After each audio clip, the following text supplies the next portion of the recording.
Bonjour Internet, on commence un poil en avance. J'étais trop tentant, j'étais prête avec mon thé, ma bouillotte et tout. C'était trop tentant de pas terminer à la fin de cette boucle, parce que c'est la boucle de la même musique, et je rappelle, et la boucle du calendrier de l'avant Halloween qui était sur le flux de la Gazette du Maine. Coucou Sniper, j'espère que tu vas bien, bienvenue dans le chat, j'espère que tout le monde va bien. On est dimanche. Coucou Loris, Yo Grand Poil. On est le premier dimanche du mois. Qu'est-ce qu'on fait le premier dimanche du mois? On récap l'actu de King du mois passé, ou en tout cas depuis le dernier live. Donc là, l'actu de King, en gros, depuis... c'était quoi le premier week-end de mars? C'était depuis le 5 mars. Tout ce qui s'est passé. On peut parler de plus si vous voulez. J'ai des trucs à vous montrer en plus, dont j'ai déjà parlé, mais dont on va pouvoir reparler. Et merci Dead Hunter. Oui, c'est vrai, Stephen King France fête ses 12 ans. Aujourd'hui et demain. J'ai eu un doute ce matin. J'ai fait le tweet quand même. Il me semble que c'est demain. On n'est pas à un jour près, c'est pas très grave. En plus, on est en live, donc c'était l'occasion d'en parler. 12 ans, incroyable. Coucou Benjamin. Salut LYC. Joyeux 12 ans. Mais oui, incroyable. Incroyable, déjà 12 ans. C'est venu... comment est venu Stephen King France merci Dany, bon anniversaire Stephen King France. C'est rigolo. C'est fou, bah ouais, c'est fou. C'est venu juste d'un compte Twitter, en fait. À la base, il y avait déjà le club Stephen King, qui existe toujours, hein, dont Jérémy s'occupe. Et il traduisait pas tout à l'époque. Il avait peut-être un petit peu moins de temps, un petit peu moins d'ambition aussi, hein, c'est comme ça. Et je l'avais contacté, on était déjà en contact, et je lui avais dit est-ce que ça te dérange si je fais un compte Twitter pour en gros compléter un peu ce que tu fais, traduire ce que tu fais, ce que tu traduis pas en fait, que tu prends pas le temps de faire. Et j'avais, je crois, déjà plus ou moins dès le début un Tumblr associé dans lequel je traduisais aussi. Il faisait, à l'époque, King faisait encore des pubs pour ESPN, des chaînes de télé, ce genre de choses. Et je traduisais ça, en fait. Et c'est parti de là. Et je m'étais dit que je regarderais tout à l'heure. Et en fait, ce qui a lancé un petit peu... Donc ça a commencé par le Twitter, où c'est facile de connaître la date de création de Stephen King France, parce que c'est la date d'inscription du compte Stephen King France à Twitter. Et... ce qui a vachement aidé, il faut les citer quand même parce qu'on parle pas beaucoup d'eux, surtout que là la grosse actu elle est surtout du côté d'Albin Michel, c'est le livre de poche qui dès juin 2013, c'est ça, dès juin 2013, donc naissance Stephen King France, avril 2011, juin 2013, premier concours avec le livre de poche, donc ça veut dire que ça avait déjà un petit peu pris d'ampleur et d'intérêt et de temps. Parce que c'est aussi surtout beaucoup de temps et beaucoup de plaisir, parce que c'est vraiment un vrai plaisir de vous retrouver ici tous les premiers dimanches du mois et de vous parler sur Discord et de vous parler sur Twitter et de vous parler sur le groupe Facebook. On a une actu pas trop chargée, je pense qu'on en a pour une demi-heure. J'ai des choses à vous montrer, j'ai des bouquins à vous montrer. Il y a ceci, on va redévelopper. Il y a ceci qui est sorti là cette semaine. Il y a ça, ce gros pavé qui arrive. Il est énorme, hein. Il est très très gros, qui arrive le 12 avril. On en reparle un tout petit peu plus loin. Bienvenue, Trivorn, merci pour le follow. Bonjour tout le monde, bonjour, j'espère que je dis bonjour à tout le monde. Et je voulais vous montrer, regardez, j'ai ça. Un très beau t-shirt, on le voit bien, on le voit. La 19e Palabre, qui est le podcast que j'ai avec Grand Poil, qui est ici présent, et avec Zéphiriel, qui est un podcast... dans lequel on spoil à balle la tour sombre, parce qu'on analyse, et la jalousie, on analyse, on étudie en long, en large et en travers la tour sombre. Et ce t-shirt a été fait par Zéphiriel, qui a fait un week-end série, je crois que c'est de la sérigraphie, où il y a à boire. Un grand palais commence, bois de l'eau. Toi, bois de l'eau, jaloux, mais tu as aussi quelque chose. Tu sais que tu as quelque chose qui a été sérigraphié pour toi. Il a fait un week-end sérigraphie, et donc il a redessiné le logo, il m'a donné ça aussi, il a redessiné le logo de la 19e Palabre, de notre podcast, à tous les trois, qu'il a fait imprimer lui-même, tout ça, il avait mis des vidéos et des photos en story, qu'il a fait sur des t-shirts et sur des tote bags, juste pour nous, juste pour l'équipe. Après, si un jour il y a un vrai intérêt de la part d'auditeurs et auditrices de la 19e Palabre pour des Pour des goodies, peut-être qu'on en fera. Mais là, le côté trop mignon, il nous a fait des goodies rien que pour nous, c'est trop mignon. Donc évidemment que je le porte aujourd'hui. C'est impossible, c'est mon t-shirt de live désormais, c'est fini. J'aurai toujours que celui-là. De toute façon, on le voit pas bien, on voit juste le haut. Et deux roses. Ouais. Alors, quand même, on est ici aussi pour parler de King et de son actu. Alors, il faut que je vous... Normalement, cet écran-là, il fonctionne. Hey, magnifique. Bienvenue sur Stephen King France. Alors, on est le 2 avril. Il y a eu un truc très drôle que King fait chaque année. C'est une blague du 1er avril qu'on attendait, qui arrivait plus tôt dans la journée. J'ai l'impression qu'elle est en train de se mettre un peu au fuseau européen. Stephen King a annoncé, je suis pas sûre qu'il l'ait annoncé sur son Twitter. J'ai plutôt l'impression qu'il a que c'est le Twitter du compte officiel StephenKing.com. Il y a un compte Twitter officiel pour son site officiel qui a tweeté ceci et qui a annoncé Slim Scary, un album de rap de Stephen King. Évidemment en référence à Slim Shady, qui est un des avatars d'Eminem, si on peut dire. Avec là, on comprend évidemment que du coup, c'est une blague, on le comprend dès là parce que 2021, c'est pas la bonne date. Et en fait, c'est rigolo parce qu'il y a une vraie tracklist à ce faux album. Donc ça, c'est la jaquette. C'est mignon aussi. Slim Scary, moi, ça m'a fait hurler de rire. Et il y a une tracklist, et la tracklist, si on s'amuse à la traduire, on va pas traduire les trucs un par un ici, mais c'est que des références, soit à son univers, ou soit des blagues qui sont faites dans son univers. Elle a une référence à Bachman, j'avais vu une référence, là, It Takes 8, ça veut dire il en faut 8, des livres pour finir le cycle de la Tour Sombre. Voilà, c'est vraiment...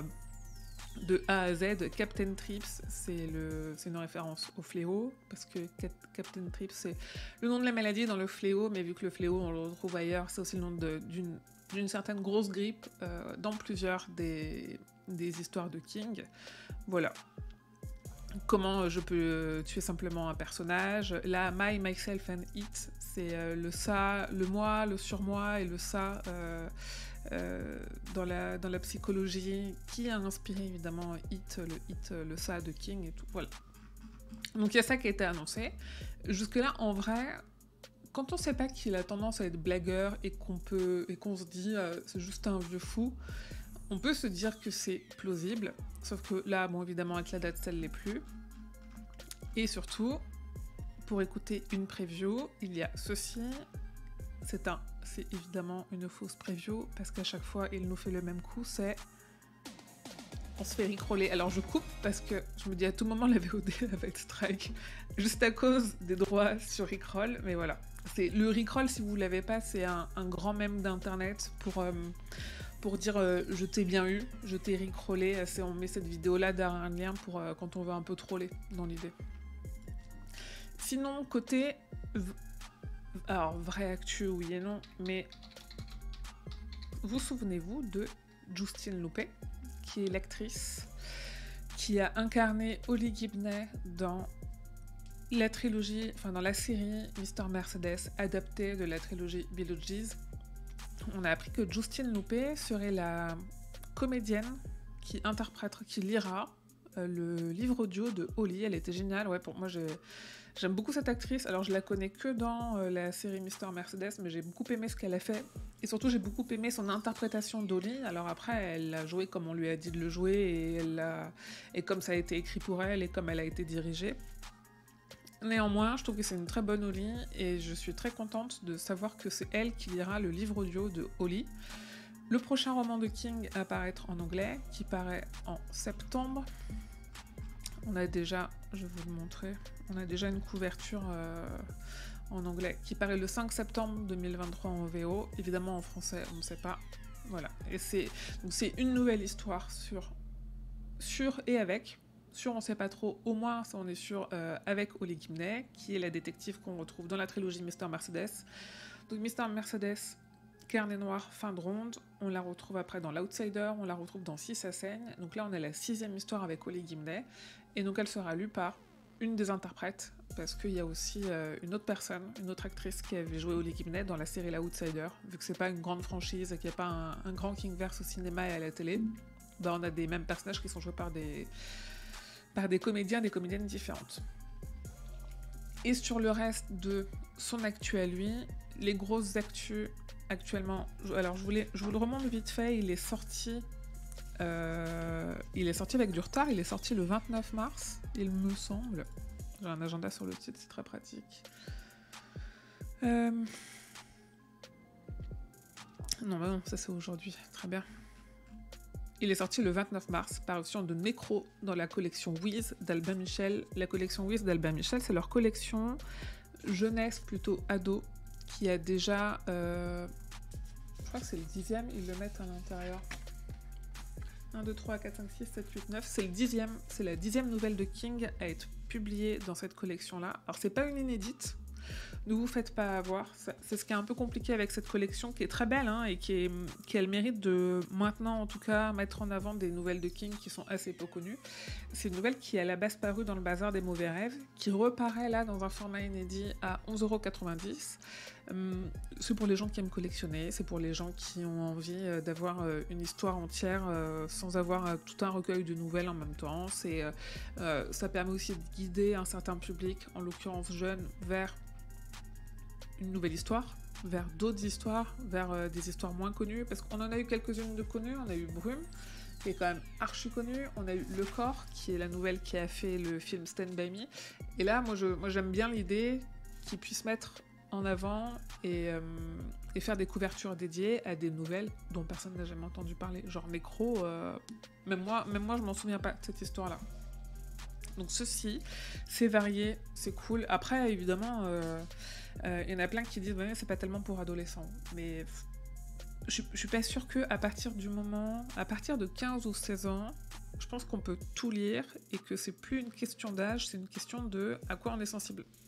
Et ça, c'est pas forcément dépendant de l'âge, c'est dépendant de notre propre sensibilité, ce qu'on appelle nos trigger warnings. En fait, ça, on peut le lire à 12 ans, mais si on a peur des clowns toute notre vie, bah, qu'on le lise à 12 ans ou à 60 ans, il va nous traumatiser pareil.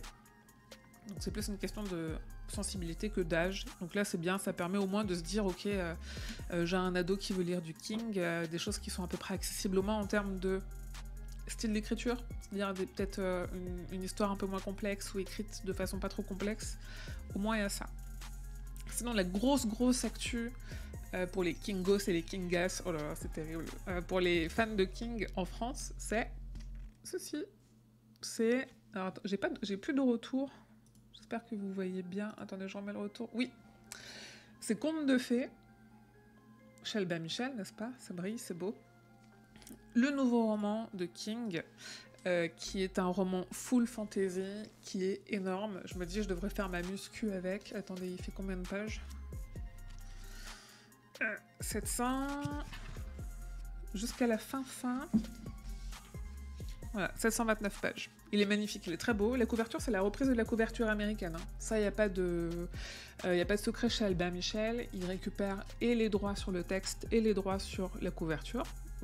En fait, ça me dérange pas qu'on ait pas... En fait, je préfère qu'ils reprennent des belles couvertures plutôt que de risquer d'en faire des pas jolies. Parce que, par exemple, le livre de poche, avant qu'ils les refassent toutes, là, on avait vraiment des choses pas très cohérentes avec le texte. Donc là, on a vraiment une très très belle couverture. Pour ce qui est un gros pavé qui sort le 12 avril. Il n'y a pas de retard parce que le truc est sorti de presse. La preuve, moi, ils me l'ont envoyé cette semaine et je sais que beaucoup d'autres personnes l'ont reçu aussi cette semaine. Ou des hors contexte, mais complètement hors contexte, oui. Là, on n'est pas du tout hors contexte. Là, on a vraiment la base de l'histoire sans spoiler, qui est... Alors, je remets le bon retour et je vous détaille ça. Qui est, en gros, ici nous avons Radar, un chien. Ici nous avons... Ah là là, j'ai oublié son nom, c'est terrible. Je vais l'avoir au fond. Un garçon de 17 ans, dont j'ai plus le nom. Les ballons de plage, on vous voit, oui. J'ai la ref. Qui est... Ah, mais j'ai plus le nom. C'est terrible. J'ai pas du tout révisé le live. Dead Hunter, je crois que tu l'as lu. Est-ce que tu l'as lu ou pas? En fait, ce qui me perturbe, c'est que je crois qu'il s'appelle Jake, mais c'est parce que je suis aussi en train de lire La Tour Sombre. Bowditch, c'est le vieux. Non, tu l'as pas. Alors attends, c'est très simple en fait. On va les retrouver. Conte de fées. Je me souviens du nom du chien, mais pas du nom du garçon. Ce qui est pas totalement déconnant. Charlie. C'est pas Jake, c'est Charlie, mais c'était bien et bien un nom qu'on connaît déjà dans le Kingverse. Et donc là, elle est là, la reprise de la couverture, hein, c'est celle-là.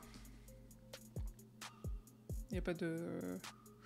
Elle est belle, moi je l'aime bien. Ils ont bien fait de la reprendre. Comme je disais, c'est pas de risque. L'histoire, c'est Charlie Reid, 14 ans, 15 ans. Je l'ai fini, oui, je l'ai lu en anglais, moi. Je le relirai pas en français, mais je l'ai lu en anglais. Charlie Reid, 14-15 ans, qui rencontre un homme vieux qui vient de se blesser et qui, en fait, décide de s'occuper un petit peu de lui et de son chien, Radar, le berger allemand. Et en fait, il se trouve que cette personne âgée, dans une grange au fond de son jardin, a un escalier qui descend vers un autre monde. Voilà. Oui, elles n'ont rien à voir, les deux, en fait. C'est vraiment en termes d'ambiance ou de design et de couverture, n'ont rien à voir du tout. Donc, après, c'est vraiment une question de sensibilité et de préférence. Donc, Conte de fées, moi, le seul souci que j'ai avec ce titre-là, c'est que Conte de fées avec un S, alors que c'est Fairy Tail, que tout est au singulier. On se dit pourquoi pas. Mais surtout, on se demande pourquoi. Moi, je l'ai lu quand il est sorti en anglais en septembre. J'adore quand King fait de la fantasy. Et là, c'est un roman full fantasy, avec des choses très très classiques chez King, mais vraiment archi classique. Le côté un enfant qui rencontre une personne âgée qui va pas bien, et une personne âgée qui est un peu difficile, un peu acariâtre, qui est malade, qui est blessé, avec un chien où clairement on a l'impression que King est en train d'écrire sur son propre chien. C'est des choses qu'on a déjà beaucoup vues, qui sont très classiques mais qui sont très maîtrisées, donc qui révolutionnent rien. Il y a un vrai switch évidemment au moment où on découvre cet autre univers qui est très très chouette, qui peut-être qu'un jour je le relirai en vrai en français pour ça, pour être sûr d'avoir bien imaginé tout ce que j'ai eu à imaginer. C'est vraiment un conte full fantasy, très avec les mêmes longueurs que King sait mettre dans ce type d'histoire. Je rappelle plus de 700 pages, je pense qu'il y a des petites références. Une cohérence de temps sur les dernières couves, oui c'est vrai, et on l'a vu avec la couve d'Oli. Et il y a des petites références, oui, alors il y a beaucoup de connexions avec le multivers, notamment juste par le fait qu'il passe une porte. C'est pas une porte à proprement parler, mais en fait il voyage dans un autre monde. Rien que ça pousse à faire des connexions avec beaucoup de choses, et notamment avec la Tour Sombre. Moi je l'ai beaucoup aimé, je l'ai vraiment beaucoup aimé. Je sais pas si je le relirai, je me dis à un moment donné on va bien le faire avec le roi Steven, ce sera peut-être l'occasion de le relire. King en fantasy jusque-là il avait surtout fait Talisman et Territoire qui sont des romans qu'il a coécrits, donc ça se sent quand même que c'est coécrit, que c'est pas lui qui les a écrits tout seul, avec Peter Straub. Il a évidemment La Tour Sombre, il y a des parties qui sont très fantasy, mais c'est pas de la full fantasy comme là. Et je me souviens dans une interview, il disait qu'il avait du mal à s'arrêter d'écrire quand il commençait à écrire, et que donc il avait les yeux du dragon exact, et qu'il avait de plus en plus de mal à écrire des nouvelles en fait. Et là je me dis, c'est typiquement l'exemple, parce que je sais pas si ce livre-là il mérite de faire plus de 700 pages, mais pour moi il y a eu un côté quand même très Tour Sombre, mais avec Jake tout seul dans l'entre-deux-mondes quoi. Sauf que l'univers ressemble pas du tout à l'entre-deux-mondes, hein, mais il est chouette. Il est très chouette. Et donc le 12 avril, aux éditions Albin Michel, et de la même façon qu'il vient d'y avoir un concours pour gagner Nécro qui est sorti cette semaine. Là, il y aura très certainement sur les réseaux sociaux, donc en général c'est Twitter, Facebook et Instagram, hein, c'est toujours le même format de concours. Il y aura très certainement un concours pour gagner aussi des exemplaires de Fairy Tail. Peut-être juste 3, parce que c'est quand même pas le même budget pour eux, mais ça devrait pouvoir se faire.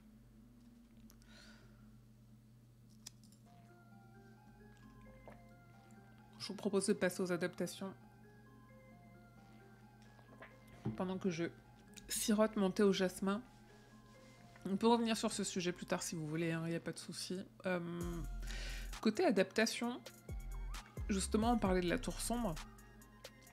Ce qui nous affale quand même un peu en ce moment, c'est effectivement une possible adaptation de la Tour Sombre par Mike Flanagan, puisqu'il en détient les droits, puisqu'il a reconfirmé de toute façon que, j'en parlais au dernier live et j'en ai reparlé dans la Gazette, que de toute façon, il n'y a personne à ce stade pour diffuser, il n'y a personne pour mettre de l'argent. Là, il a un deal d'exclusivité de ses séries avec Amazon, mais Amazon n'était pas dans le deal au moment où il a lui-même fait le deal avec King pour les droits d'adaptation de la Tour Sombre. Donc on ne sait pas à ce jour, quand il y en aura une, qui sera avec lui. Autant en termes de studio, de diffuseur, de budget, de prod, de réal, a priori il va réaliser, mais il va peut-être pas tout réaliser. Peu importe, lui c'est le projet de sa vie, ça fait longtemps qu'il y pense, maintenant qu'il sait qu'il peut le concrétiser, il commence à y réfléchir, et en fait j'ai un homologue espagnol qui s'appelle Ariel Bossi, qui a interviewé Mike Flanagan en vidéo. Donc, si vous comprenez l'anglais, vous pouvez aller la voir, elle est sur le site en anglais, et allez suivre aussi Ariel sur ses réseaux au passage, parce qu'il a du très bon contenu. En gros, il fait ce que je fais, mais il le fait en espagnol. Enfin, ou je fais ce qu'il fait, mais je le fais en français. C'est pas personne ne copie l'autre, mais il le fait très bien. Il a des interviews très intéressantes. C'est quelqu'un de très gentil, de très passionné, qui connaît très bien son sujet. Et donc, il a eu Mike Flanagan. Mike Flanagan a un petit peu parlé de là où il en était pour le projet. Et en fait, ce qu'il a surtout dit, c'est que lui, il avait en tête un casting idéal et qu'il avait déjà commencé à rencontrer des gens. Ce qui est rassurant et à la fois pas rassurant. Moi, je suis partisane de dire qu'il faut pas de personnes connues pour la Tour Sombre, ou en tout cas pas les grosses têtes d'affiche. Typiquement, on en parlait sur le serveur Discord, la série Game of Thrones, il y a des gens qui sont connus, mais les principales personnes qu'on a suivies tout du long ne l'étaient pas avant, avaient déjà un peu d'expérience, mais n'étaient pas des méga stars. Et je pense que c'est ce qu'il faut faire aussi pour la Tour Sombre, sachant qu'il a cité en exemple la série Game of Thrones. Donc j'espère qu'il le prend aussi en exemple pour le casting. Ça, on verra. En tout cas, pour vous lire, il dit qu'il travaille très dur. Forcément, il veut rien partager. C'est pas qu'il peut rien partager, il veut rien partager pour pas porter la poisse. Mais il y travaille très dur. On sait qu'il a commencé à rencontrer des gens. Et donc, s'il rencontre des gens, ça veut dire, c'est là où je voulais en venir, ça veut dire que peut-être il rencontre des gens qui sont déjà connus. Parce que sinon, il y aurait un casting de lancer et on aurait vu les infos pour le casting. Après, il y a des fois des castings pour des projets secrets, mais il peut pas... soit il fait un casting sauvage dans la rue et c'est comme ça qu'il rencontre des gens, mais en fait, on sait aussi qu'il a quand même rencontré Pedro Pascal. Est-ce que ça a fonctionné? Non. C'est terrible. Alors attendez, je referme. Il a rencontré Pedro Pascal, et là normalement ça a fonctionné. Oui. Dans quelle mesure c'est pas lui qui l'a rencontré, parce que tout le monde s'amuse à dire que Pedro Pascal il fera un très bon Roland. Alors moi je ne doute pas que Pedro Pascal fera un très bon Roland, mais je ne veux pas de gens connus dans les rôles principaux, donc ni Roland, ni Jake, ni Susanna, enfin Deta au début, ni Eddie en fait. Sa com est intelligente, faisons-lui confiance. Oui, sa com est intelligente, après... Là, la com, de toute façon, il n'a pas grand-chose à dire. Hein. Là, en effet, il a commencé à rencontrer des gens, mais je pense qu'il était pressé de commencer à rencontrer des gens parce que ça fait des années qu'il a en tête à peu près ce qu'il veut faire. Ce qu'il a dit aussi, c'est que il va prendre des libertés avec le matériau d'origine, et je pense que c'est indispensable de prendre des libertés parce qu'on l'a dit plusieurs fois ici, ce qui est fait pour être lu n'est pas forcément fait pour être vu, c'est un univers qui est complexe. Pour lui, il y a deux sujets, c'est en effet rendre digeste quelque chose pour les personnes qui, ne sont pas fans, et pour en plus les personnes qui du coup vont le consommer d'une façon différente, c'est-à-dire le voir plutôt que le lire. Donc forcément, il y a des libertés à prendre et des adaptations à faire, c'est bel et bien l'adaptation. Et en plus, il a parlé de quelque chose de très concret, c'est que il n'a pas forcément les droits pour tous les personnages. On sait que dans la Tour Sombre, sans spoiler exactement ce qui se passe, dans la Tour Sombre, il y a des personnages qui sont des personnages... Ouais, tiens, j'ai laissé ça, on pourra les virer. Qui sont des personnages très importants. Voilà, typiquement des personnages de Salem, des personnages de Cœur perdu en Atlantide. ils sont essentiels dans La Tour Sombre parce qu'on les retrouve dans La Tour Sombre, sauf que au cinéma ou à la télé, les personnages de Salem ou de Cœur perdu en Atlantide, il n'a pas les droits dessus. Lui, il a les droits pour La Tour Sombre. Et en fait, il est pas dit qu'il va réussir à récupérer les droits pour inclure tel personnage à gauche. Enfin, c'est comme s'il y avait eu Gripsou dans La Tour Sombre et qui faisait un truc sans Warner et qui disait je vais mettre le Gripsou tel qu'on le connaît aujourd'hui dans La Tour Sombre. Mais en fait, il faut payer des droits à Warner pour ça, parce que c'est Warner qui a les droits sur la version télé-cinéma de Gripsou. Donc c'est extrêmement complexe. Il a dit qu'il y aurait peut-être des adaptations à faire à ce sujet-là, et qu'en effet, il y a tellement de personnages dans l'univers de King qu'il y en a qui sont sans doute un peu interchangeables. Et il a cité l'exemple de Abra Stone, qui est un personnage de Dr. Sleep, et c'est facile pour lui parce que c'est lui qui détient les droits de Dr. Sleep, parce que c'est lui qui en a fait le film, et qu'en fait, elle pourrait très bien être dans La Tour Sombre et remplacer un autre personnage et apporter à peu près la même chose en fait. Et je suis assez d'accord avec ça. Je suis d'accord avec toi, Danito, quand tu dis qu'il faut lui faire confiance. Moi, c'est pas en lui que j'ai pas confiance, c'est j'ai juste des doutes sur la capacité des studios et à des financeurs de mettre l'argent suffisant dedans. Et donc lui, il faut qu'il ait la clairvoyance et l'intelligence de dire je le fais pas je le fais pas à moitié quoi. C'est soit on le fait, ça nous coûte des millions et on le fait bien, ou soit on le fait pas. Ce qui est pas forcément évident quand t'as enfin le feu vert pour le projet de ta vie, c'est comme ça qu'il le présente. Est-ce qu'il saura dire non ? J'espère, on verra. Mais un très très bon exemple de tout ce qu'on a dit là, il faut savoir s'adapter entre le matériau d'origine et la façon dont on va le rendre à des gens qui, ne connaissent pas le matériau d'origine, et deux, on n'est plus dans un bouquin, on est à la télé. C'est Dr. Sleep justement. Je pense que rien que pour Dr. Sleep, on sait qu'on peut lui faire confiance, mais il est pas tout seul sur le coup quoi. C'est pas le seul décisionnaire. Donc il faut vraiment des gens qui lui font confiance.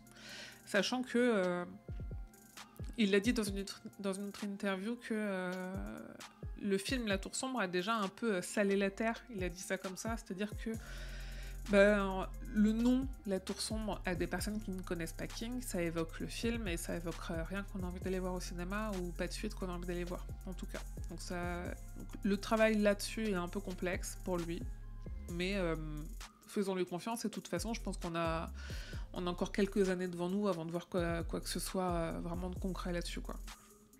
Mais il a commencé à rencontrer du monde, c'est ouf ça quand même. Autre sujet qu'il avait dans les tuyaux qu'il n'a plus,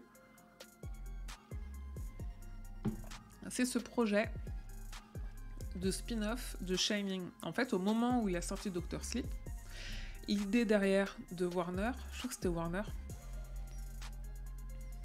Alors, attendez. Ouais, l'idée derrière de Warner, c'était de faire une grosse franchise Shining, et donc de faire quelque chose sur Dick Hallorann, faire quelque chose sur l'Overlook Hotel. Il y avait une série avec J.J. Abrams. Et en fait, Dr. Sleep, c'était un petit peu un test pour Warner, et voir s'il y avait un intérêt pour une licence Shining. Et le film n'a pas bien fonctionné du tout. Un préquel aussi. Ça, c'est le préquel.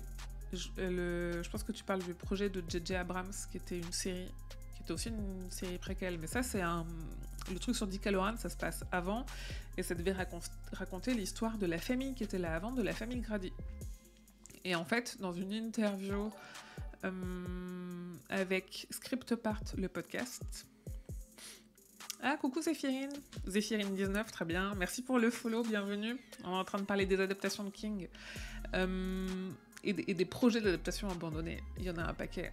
En fait, pour Scriptpart, il a un peu développé ce projet qu'il avait là, qui a été abandonné parce que son film n'a pas fonctionné. Alors, ce qui est dommage, entre guillemets, c'est qu'entre-temps, Dr. Sleep est arrivé sur Netflix et a cartonné sur Netflix. Écoutez, c'est comme ça. Je pense que Netflix rapporte beaucoup moins d'argent à Warner qu'une sortie cinéma réussie. Donc en gros, il a détaillé un peu l'histoire, et c'est vraiment l'histoire, un bout de jeunesse de Dick Hallorann, et l'histoire de la famille, les débuts de l'hôtel, avant que la famille Grady arrive à l'hôtel, qui est donc la famille qui était là avant la famille Torrance. Le film est bon en plus. Le film est vraiment bon, et c'est là où Mike Flanagan est excellent, parce qu'il fait vraiment des très bons choix. Je suis assez d'accord, mais je l'avais bien aimé au moment où il est sorti, Et j'en garde vraiment un très très bon souvenir. Parce que c'est là où on se dit, Flanagan, il est intelligent parce qu'il a fait des choix qui évidemment divisent les puristes. Mais lui, il n'est pas là pour les puristes, hein, il est là pour essayer de contenter tout le monde. Et je trouve qu'il l'a bien fait. Et que c'était fait intelligemment. Donc Dr. Sleep, c'est un super film. Il est sur Netflix encore normalement, donc je vous invite à aller le voir. Et là, à lire un peu en détail ce qui était prévu sur Dick Hallorann. Qui aurait pu être sympa, mais est-ce qu'il y avait vraiment un intérêt? Je sais pas. Ah, moi, j'aime bien son Jessie, tu vois.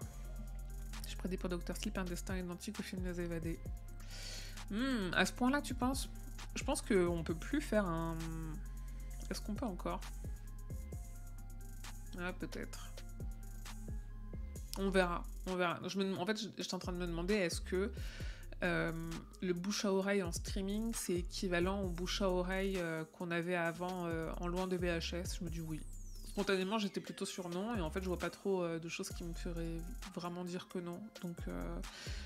Donc peut-être, alors peut-être pas autant que Les Évadés, parce que je pense pas... Dr. Sleep, c'est un bon film, mais c'est pas aussi poignant et aussi universel.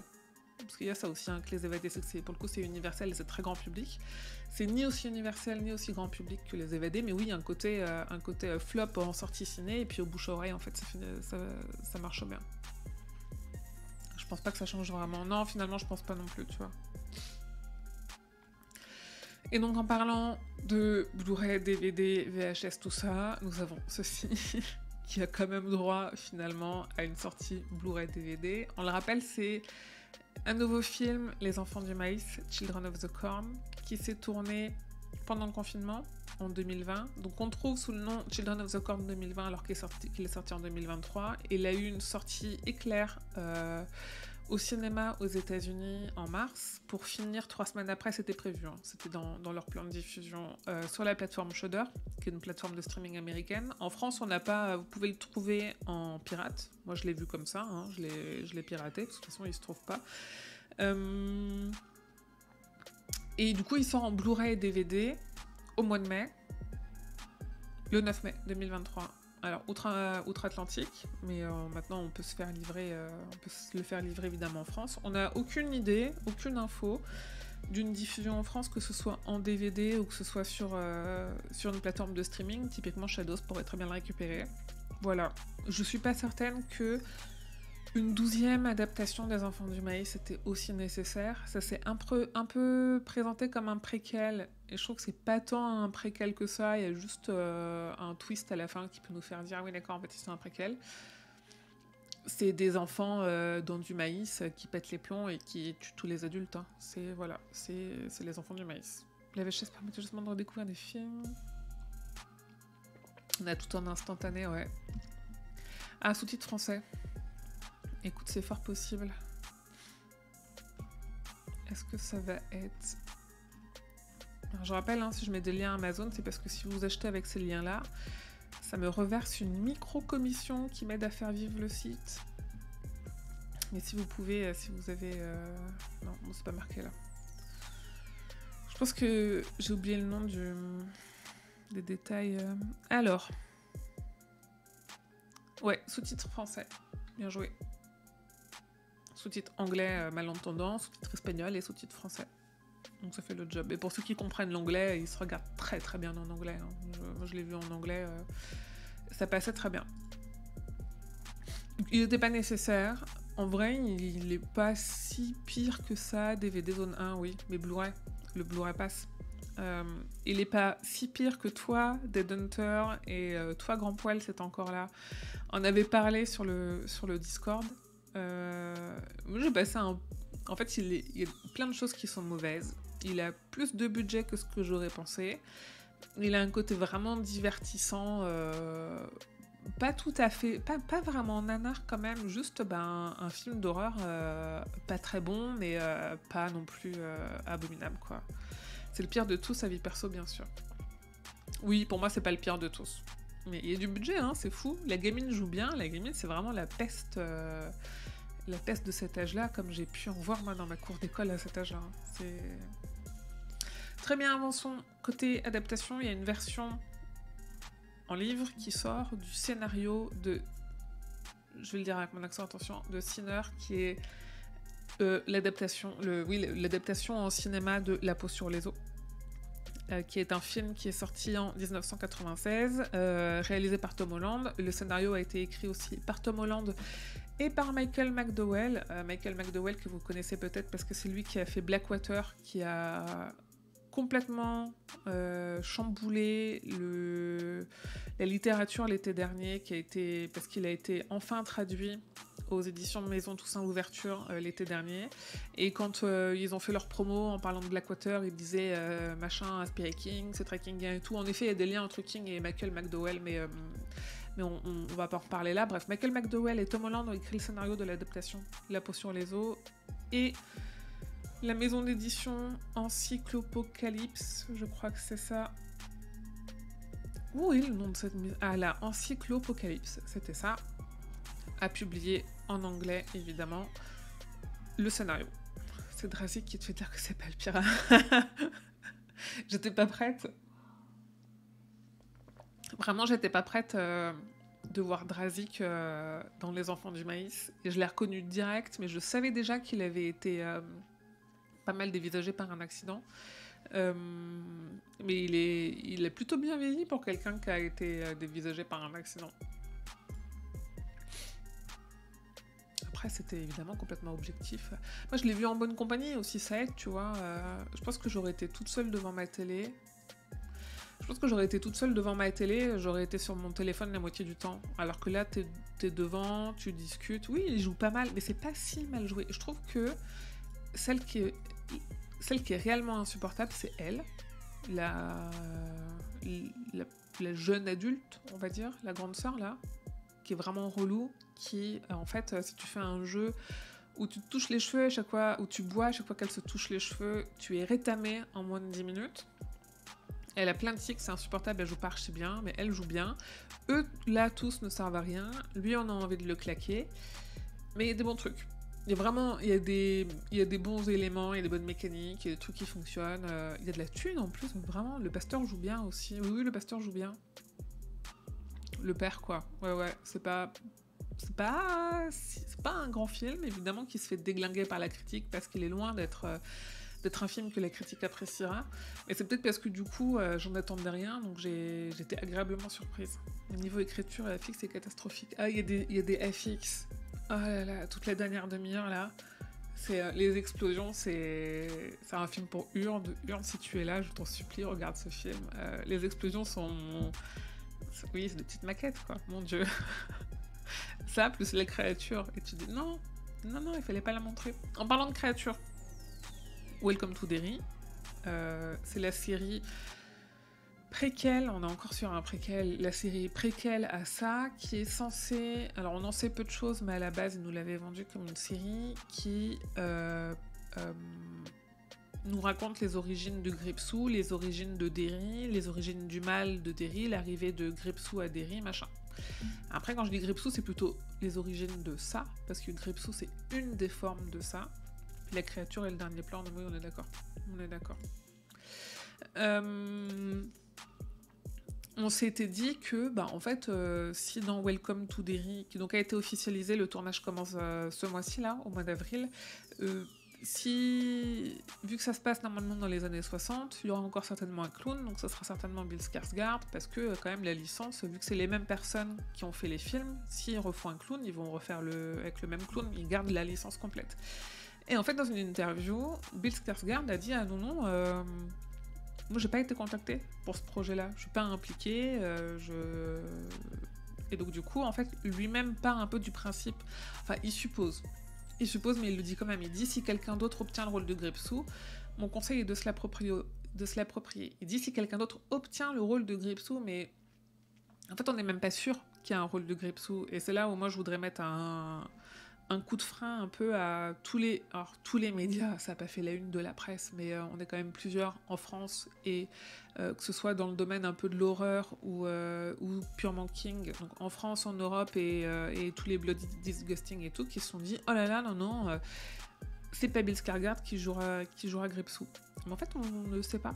s'il y aura Gripsou. Et il y a beaucoup de raisons qui font qu'il y aura peut-être pas Gripsou, parce que on est sur les déjà on est sur les origines de Derry. Rien ne nous dit qu'on a envie de montrer complètement ça, et de montrer complètement... enfin, de pas en faire...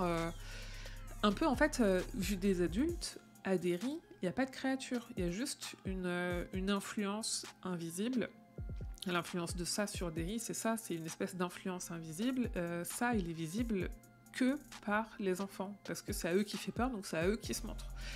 Ensuite, s'ils veulent nous montrer ça, vu que c'est sur ses origines, peut-être qu'on ne le verra que dans des flashbacks de comment il a débarqué sur Terre, et là peut-être qu'on va partir dans une cosmogonie, ça c'est une entité extraterrestre, hein. C'est pas un clown de base. Donc peut-être qu'on le verra sous d'autres formes, peut-être qu'on le verra sous la forme d'une araignée, et surtout en fait, nous là dans l'histoire de King, on le voit en clown, parce que des enfants ont peur des clowns. Peut-être que en fait, ça, lui, son but, c'est de... En fait, c'est juste un prédateur qui a faim et qui se nourrit des enfants, et notamment de leur peur, et plus ils ont peur, et mieux il se nourrit. Et donc il leur fait peur, et donc il leur fait peur en prenant la forme de leur peur. Et donc il le fait auprès d'enfants, parce que les adultes, ils ont peur de quoi? Ils ont peur de la guerre, ils ont peur des impôts. Alors à part prendre la forme d'un contrôleur des impôts, en fait, tu fais pas peur à des adultes. Donc il prend... dans le livre, il y en a qui ont peur des momies, il y en a qui ont peur des loups-garous. Dans le film, il y a un lépreux, il y a la dame du tableau. Il se peut très bien que dans la série, il soit quand même représenté, mais pas en tant que clown, parce que Gripsou... Enfin, parce que ça, dans les films, quand il est pas en forme de Gripsou, c'est de toute façon pas Bill Skarsgård. Le lépreux, c'est pas Bill qui le joue. La dame du tableau, c'est pas Bill qui le joue. Donc ça, c'est pas parce qu'il y a pas de clown...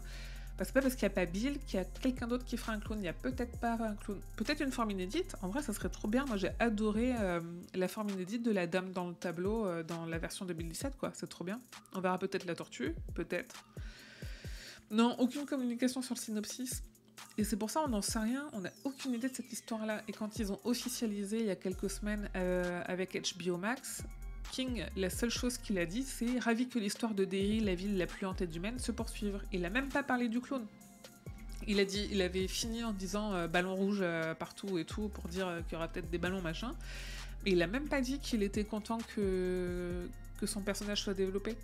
Donc ça se trouve, il leur a même pas donné le droit de beaucoup plus développer Gripsou et ça, parce que King, il a pas écrit tant que ça sur ça, justement. Donc on sait pas, parce que ça sera pas les mêmes antagonistes. Bah non. Non, en fait, on sait peu de choses de la série, on sait peu de choses de l'histoire, on sait que c'est sur l'origine, et en fait, on peut très bien faire un ça sans faire Gripsou. Et que je pense qu'il y a tellement d'argent qui est fait aujourd'hui, enfin, faut voir quoi, sur le nombre de produits dérivés autour de ça. En fait, ils n'ont pas envie de créer un nouveau clown pour refaire des produits dérivés, ils ont envie de capitaliser sur celui qui existe déjà. Et pour moi, il n'y a aucun moyen, peut-être qu'ils me donneront tort, hein, mais pour moi, il n'y a aucun moyen que de faire un nouveau Gripsou avec un nouvel acteur, alors que c'est les mêmes producteurs qui sont derrière. Coucou Émilie, le chat, qu'est-ce que j'ai loupé? Salut Shaki, qu'est-ce que tu as loupé? Nous avons parlé de... Le Poisson d'avril de King. Nous avons parlé de Justine Loupé qui fera la voix du livre audio de Holly qui sort en septembre en VO. Nous avons parlé de la sortie de cette semaine qui est Nécro et de la sortie qui arrive qui est... Alors attends. Conte de fées, 12 avril, Shelba Michel. On a refait un petit tour aussi de ce qu'on sait sur l'adaptation de La Tour Sombre. On a parlé du préquel de Dick Hallorann que Mike Flanagan, sur Dick Hallorann, le préquel de Shining que Mike Flanagan a abandonné, il a redétaillé un peu le projet. On a reparlé un peu de Children of the Corn, là, qui était là. Du scénario de La peau sur les os qui a été développé. Là, on en était sur Bill Skarsgård ne frappera Gripsou dans Welcome to Derry. En même temps, on n'est pas sûr qu'il y ait un clown dans Welcome to Derry.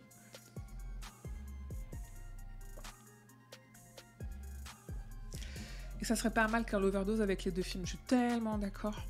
Je sais que tu sais, Dead, je sais qu'on se comprend là-dessus. Et pourtant, toi, tu collectionnes et pas moi. Enfin, je crois pas que tu collectionnes tout, mais c'est beaucoup, quoi. C'est beaucoup trop, le clown. Franchement, comme tu dis, un nouvel antagoniste, ça serait archi cool. Ils peuvent vraiment faire un truc très très cool. Et pourtant, je collectionne les figurines, c'est bien ça. Mais justement, arrêtez. Arrêtez, il y a trop de clowns chez Dead Hunter, arrêtez. Ça suffit. Le but est peut-être de nous raconter l'histoire de cette belle ville qu'est Derry. Ouais, au début, c'est un peu ce qu'il nous disait. L'origine de Derry, l'arrivée du mal dans Derry, et donc forcément un peu les origines de Gripsou, mais c'est des choses qu'ils nous disaient tout au début du projet.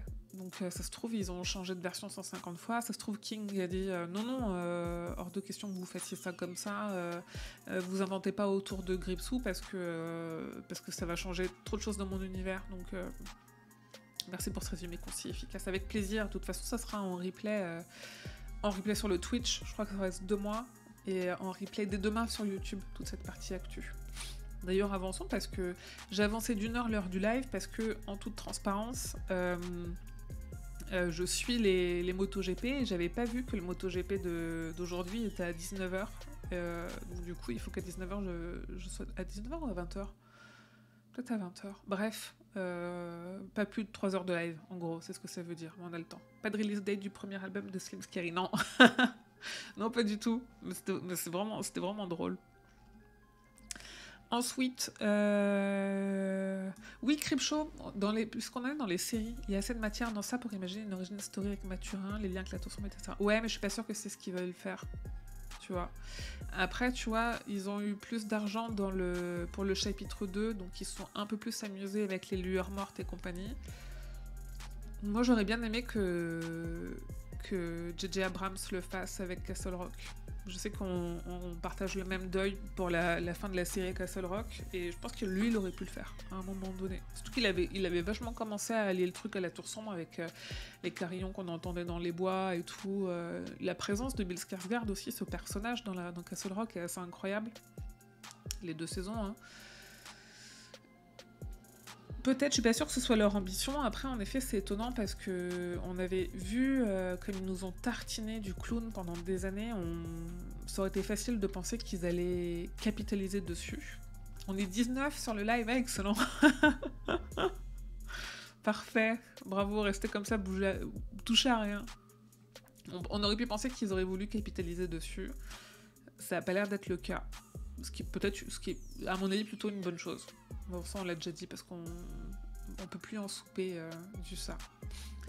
Et donc, sinon, un truc qu'on aime beaucoup, moi, que j'aime beaucoup, c'est pas du tout mon style de série, c'est marrant, c'est pas du tout mon style de fiction, et pourtant j'aime vraiment beaucoup, c'est une saison 4 de la série Creepshow de Greg Nicotero, qui arrive en septembre sur Shudder. Ah oui, j'ai vu que c'était le méchant dans John Wick 4. Mais de toute façon, c'est pour la promo de John Wick 4 qu'il a dit ah bah non, moi, Welcome to Derry, j'ai pas d'infos. Faut que j'aille voir John Wick 4, mais il faudrait que je voie le 3 avant. Donc voilà. Très peu d'infos sur la saison 4 de Creepshow. Ça va être encore des sketchs inédits. On ne sait pas si dans le lot il y aura des adaptations de King comme il y en avait eu pour la première. A priori, c'est plus trop le cas, mais cette série, c'est pas du tout mon genre de base, mais elle est cool parce que déjà c'est assez rapide. Parce qu'en un épisode, il y a 2 histoires et c'est des auteurs et des autrices différents. Souvent, ça adapte des nouvelles ou des petits bouquins. En plus, c'est par des réalisateurs et réalisatrices différents, écrits. Donc scénarisé, quand c'est des adaptations par des scénaristes différentes. Donc c'est assez cool. Ça reste quand même, ça réussit quand même à garder un peu le même ton de A à Z. Juste, il y a des histoires très différentes d'un épisode à un autre. Bienvenue Quentin, merci pour le follow. Il y a des 19 partout dans vos pseudos, j'aime beaucoup. Je sais pas si c'est fait exprès, mais je vais garder Quentin 19 et le 964 qui après n'existe pas. Merci pour le follow, bienvenue à toi. Voilà, donc saison 4, on sait pas encore en France où ça arrivera, parce qu'en plus les premières saisons ont disparu en France, elles étaient sur... peut-être qu'elles sont encore sur Paris Première. Ça va, merci à toi. Bref, saison 4 sur Shudder, normalement ça suit assez rapidement en France. Et puisqu'on parle de Creepshow, j'ai un truc à vous montrer. Creepshow, c'est marrant parce que c'est Greg Nicotero qui a fait cette série-là, en hommage au film de Romero et King, qui eux-mêmes avaient fait un film en hommage aux comics pulp qu'ils lisaient quand ils étaient jeunes. Donc, quand ils ont sorti le film, il y avait aussi une version comics. Et en fait, il y a une version comics de la série qui est sortie. Moi, j'ai le volume 1 qui regroupe les 1 à 5. Je sais pas si vous allez bien voir. Alors, attendez, il faut que je change d'écran, sinon je vois pas ce que je vous montre. C'est pas petit tout ça.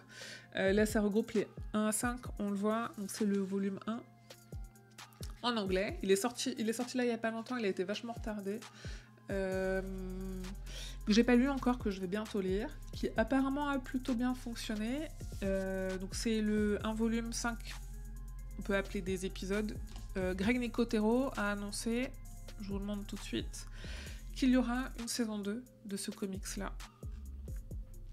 Donc pareil, donc ça c'est l'issue 5. Donc là, moi ce que j'ai, ça regroupe les 5 premiers issues. Et qu'il y aura à nouveau une saison 2, donc 5 nouveaux issues qui seront à un moment donné réunis dans un deuxième volume. Donc c'est que ça a assez bien fonctionné pour s'amuser à en faire plus. C'est des histoires inédites, il n'y a pas d'adaptation de King dedans, mais du coup des histoires inédites avec des gens assez connus quand même apparemment en côté dessin et côté scénario. Ça fait un chat qui m'a coursé pendant mon footing. Ah merde! Ah ouais, c'est dur ça. J'avoue, je cours assez souvent aussi. Dans un parc notamment. Et les chiens qui sont pas tenus en laisse, et Dieu sait que j'adore les animaux, ça m'en rend ouf. J'espère au moins que toi tu veux bien. Et que le chien va bien aussi, parce que le chien c'est pas de leur faute. C'est à cause des maîtres et des maîtresses. Que j'embrasse, hein, mais tenez vos chiens en fait.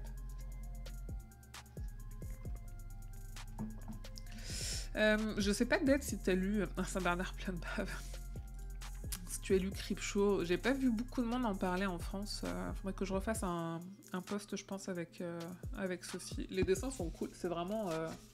si je vous montre... je vais me remettre. C'est vraiment à l'ancienne. Hein. Bon, ça brille, super. Mais on voit un petit peu... Non, je vais pas acheter les comics. Bah, tu peux acheter le...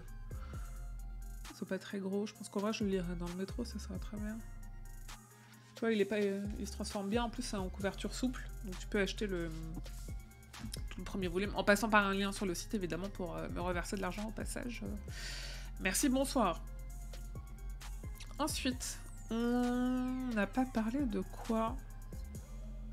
Ah oui, une version collector, puisqu'on parle d'un collectionneur. Un pitbull qui les bête ce chien. Et non, les pitbulls sont des animaux très intelligents. Ce sont les maîtres et les maîtresses qui ne savent pas que même si leur animal n'est pas méchant, il faut le tenir attaché, parce qu'un animal qui a peur, c'est un animal qui attaque. Que ce soit un chien, un chat... Donc PS Publishing qui s'amuse, entre guillemets, enfin qui est spécialisé dans la réédition en version limitée, collector, d'histoires de King notamment. Il prévoit de faire une édition limitée de différentes saisons, donc qui regroupe, alors ça va être en anglais, hein, mais du coup les noms en français c'est Le Corps, Rita Hayworth et la rédemption de Shawshank, un élève doué et la méthode respiratoire. Ces 4 histoires-là, un excellent recueil de 4 longues nouvelles qui va être illustré par Eli John, qui a déjà partagé, qui fait une trentaine d'illustrations, qui en a déjà partagé quelques-unes. Donc ça c'est, je viens de le dire, fin de saison, je vais croiser les doigts pour en avoir un le jour J. Ouais, c'est dur, hein, attends, ça sort quand? Ah, y a pas de date encore. C'est fou parce que c'est toujours très très limité et ça part comme des petits pains ces éditions. Moi qui ne collectionne pas, tu vois, ça me dépasse un peu. Vraiment, ça me dépasse un peu. Donc voilà, si vous collectionnez, si ça vous intéresse, à suivre plutôt côté PS Publishing parce que moi quand ils l'annoncent en avance, j'arrive à en parler en avance, mais quand ils le mettent en vente, je le vois quand ils le mettent en vente, j'en parle 2 jours après, il n'y a déjà plus rien. Donc suivez-le bien de vous-même, quoi. Et sinon, en général, c'est 1000 exemplaires et ça part en 2 minutes. Ouais, mais il n'y a pas un truc où 1000 exemplaires de la version standard et puis 50 signés, des trucs comme ça, et eux, ils sont à 4 ou 500 $, le truc est impossible. En général, ils font 2 ventes dans la journée, ok, d'accord.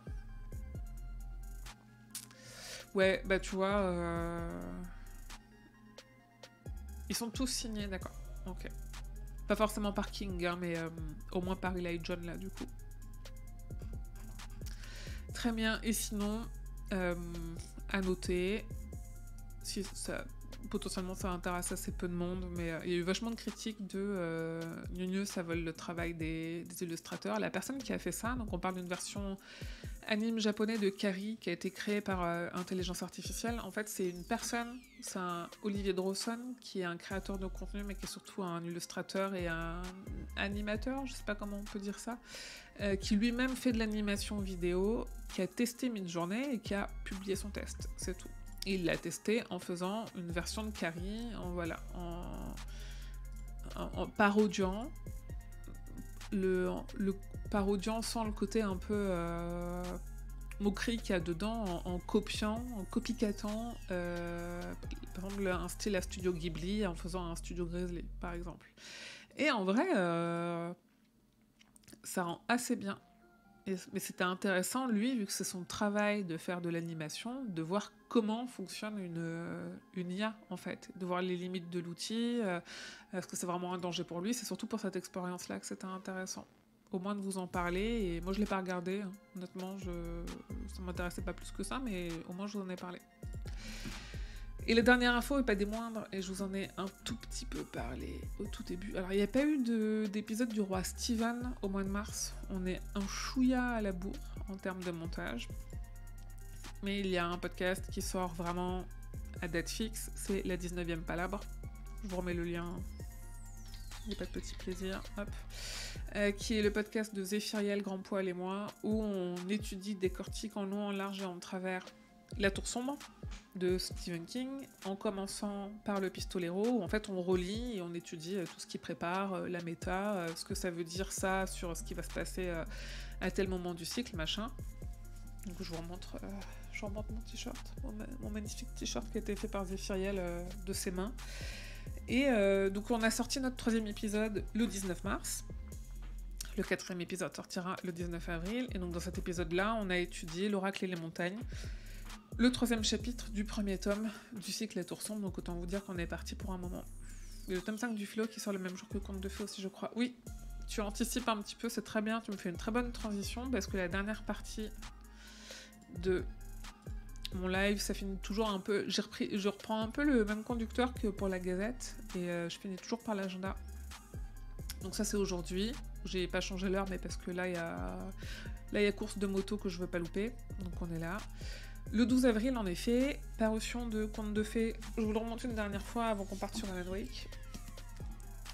Conte de Fées, la traduction de Fairy Tail en français, le tout nouveau roman de Stephen King, Chalba Michel, le 12 avril. Et le même jour, les éditions Delcourt qui rééditent leur adaptation du Fléau. C'est le Jimmy Paulette en comics, qui là, en fait, font 6 volumes au lieu d'en faire 12, donc ils ont tout recompacté en faisant 2 volumes en un. Le 5e et avant-dernier sort donc le 12 avril. Et sur le reste, côté agenda, on est plus tard quand même. On est la sortie de The Boogeyman, l'adaptation du Croque-Mitaine, le 31 mai dans les salles françaises.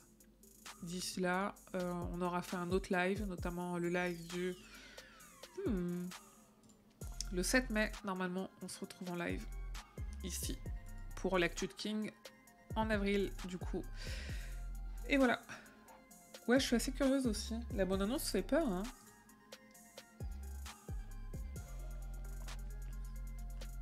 La bande-annonce fait assez peur. Enfin, disons que c'est... Je mets pas le son, sinon j'ai peur qu'on se fasse strike. Mais moi, là, tout ce passage-là, où potentiellement il y a un truc... Il y a quelque chose dans le placard sous le lit. Je viens de finir après et je suis refaite par la référence qu'il y a dedans. Oui, mais des références, il y en a plein. Ça a l'air mieux que Children of the Corn. Ça n'a rien à voir. C'est vraiment, tu vois, quand on dit... voilà, moi ça me terrifie. Des enfants dans du maïs, ça me fait pas peur. J'ai peur du noir. Ça me terrifie. Je vais aller le voir au cinéma. Je pense que j'irai le voir tôt le matin. Et je pense que je vais faire une PLS de plusieurs jours Parce qu'en fait, même si c'est pas un bon film, à partir du moment où ils vont s'amuser à jouer avec des choses qui font peur, avec des trucs dans le noir, des mouvements, des musiques, des jumpscares, ça va suffire à me faire peur en fait.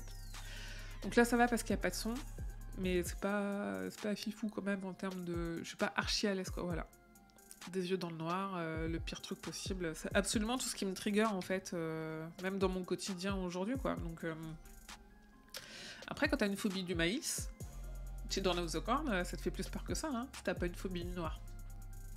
C'est vraiment ce qu'on disait au début avec la collection d'Alba Michel, c'est vraiment juste une question de sensibilité, au final. Très bien, il est 17h, ça fait 1 heure qu'on papote de l'actu de King.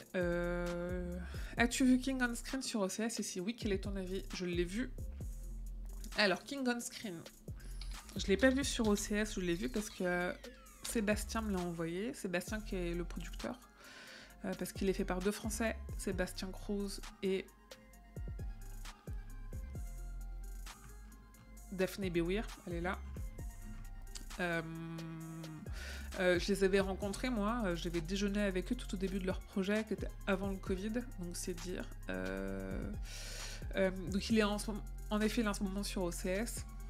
Alors c'est un docu sur ses adaptations, donc déjà, moi je l'ai déjà dit, je crois, ses adaptations c'est pas ce qui m'intéresse le plus, parce que ce qui m'intéresse c'est son œuvre à lui et pas ce que les autres en font. Ça reste cependant, je pense, un des meilleurs docus sur ses adaptations, parce qu'il parle beaucoup du matériau d'origine, et surtout ça m'a fait très très plaisir. Le documentaire commence par l'idée que je porte depuis longtemps et qu'on porte avec le roi Stephen et qu'on commence vraiment à avoir enfin de plus en plus sur les réseaux sociaux, qui est Stephen King n'est pas un auteur d'horreur, ou en tout cas le restreindre au genre horreur est vraiment beaucoup trop restrictif et beaucoup trop une case, parce que ce qu'il écrit c'est des personnages qui sont forts dans des contextes qui eux sont horrifiques, c'est pas du tout la même chose. Et le documentaire commence sur cette idée là. Et c'est là où je me dis, ok, en fait, ils ont réussi à parler à des réalisateurs et réalisatrices, alors principalement des réalisateurs, on va pas se mentir, c'est pas de leur faute, c'est parce que c'est comme ça, qui ont compris ce qu'est King et l'intention de King, et surtout, alors ils parlent à Franck Darabont qui s'est complètement retiré de cette vie-là, ils ont réussi à l'avoir, ça c'est vraiment un exploit, rien que pour ça, ça vaut le coup. Je me dis, en fait, ils ont vraiment pris le bon angle, et en parlant avec en plus des personnes qui ont une vision de King qui correspond vachement à ma vision à moi. Donc moi je l'ai beaucoup aimé, et vraiment si vous avez l'occasion de le voir, mais même prenez juste 1 mois d'abonnement juste pour le voir, parce qu'en plus c'est un documentaire français, fait par des Français, qui passe en festival. Il est passé à Gérardmer, j'ai vu qu'il était à un festival belge là aussi, il faut... c'est les soutiens, c'est cool de les soutenir aussi. Maison Fab, ça existe probablement. Ouais, bah figure-toi que je me dis en fait... tant que j'aurais pas calmé ma peur du noir, je serais incapable de vivre dans une maison. Moi là j'ai un appartement de 50 mètres carrés, ça me suffit largement. Là je suis dans ma chambre, vous pouvez pas voir, mais j'ai un grand placard où les portes sont toujours complètement fermées, avec la porte qui donne sur le couloir qui est tout le temps fermée, et la porte qui donne sur la salle de bain qui est tout le temps fermée. Et si c'est pas tout fermé, je ne dors pas, parce qu'il y a ce truc qu'on voit là, qu'on a vu au début, hein, de porte de placard entrouverte, et il y a des trucs qui se glissent, et c'est hors de question. Et des fois ça grince chez moi. Voilà, ça, non, c'est hors de question. Question sur Conte de Fées, il me semble par lui qu'il y a une connexion avec la Tour Sombre, du coup, est-ce que c'est mieux d'avoir fini tout le cycle de la Tour Sombre avant de le lire, ou est-ce que les 4 premiers tomes sont suffisants? Je suis actuellement dans la lecture de Magie et Cristal et j'aurais bien lu Conte de Fées après. Non, tu peux, c'est pas une connexion qui te dévoile, en fait c'est plus une connexion dans le sens, il y a des mécaniques un peu identiques, mais c'est pas quelque chose qui va t'empêcher de comprendre l'histoire d'un côté ou de l'autre, ni te spoiler d'un côté ou de l'autre. Donc tu peux. En plus, ça va te faire une belle respiration après Magie et Cristal, je pense. Le docu sur ça était très cool aussi, ouais. Je l'ai pas vu le docu sur ça. Tu parles de Pennywise, The Story of It. Je l'ai pas regardé encore. Il donne envie ce documentaire. Ouais, King on Screen est très bien. Il faut regarder King on Screen. Oui, ok, Pennywise. Ok, je l'ai pas... En fait, j'ai pas... Je m'étais dit que j'achèterais le Blu-ray, je l'ai pas acheté. Parce qu'il est sorti... En fait, il est sorti côté Angleterre, et j'avais un peu l'espoir que Carlotta, ou... Bah voilà.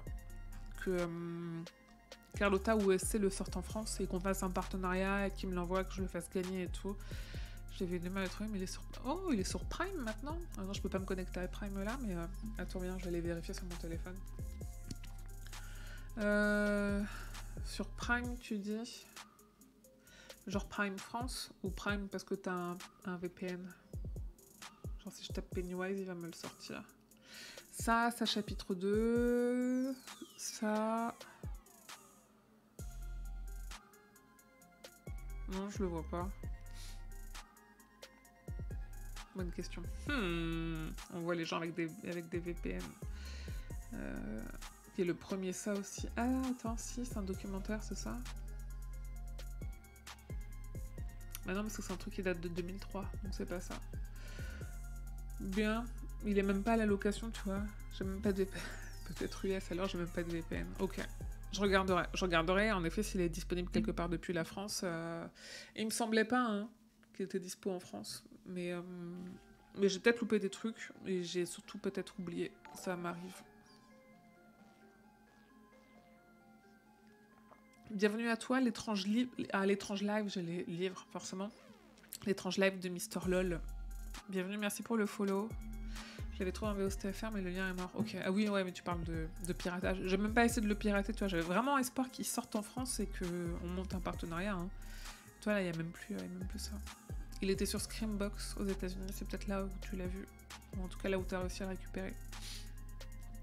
Je vous propose de faire une micro-pause de 5 minutes. Le temps de me faire un refill d'eau chaude pour monter. De lancer, il est disponible sur Amazon, mais dans un autre un autre camp. Putain, j'y ai cru, merde, je me suis dit, oh cool, je vais regarder ça ce soir, non, mais tant pis. Très bien, on fait une micro-pause de 5 minutes, le temps que je passe aux toilettes, que je reprenne de l'eau chaude, et après on va aller terminer Alan Wake, parce que c'est le chapitre 6 sur 6, et ça veut dire qu'on pourra commencer, pas cette fois-ci, mais la fois d'après, et peut-être même avant, le RPG Dark Tower. Donc je vous dis à tout de suite, vraiment je pense que dans moins de 5 minutes je suis revenue.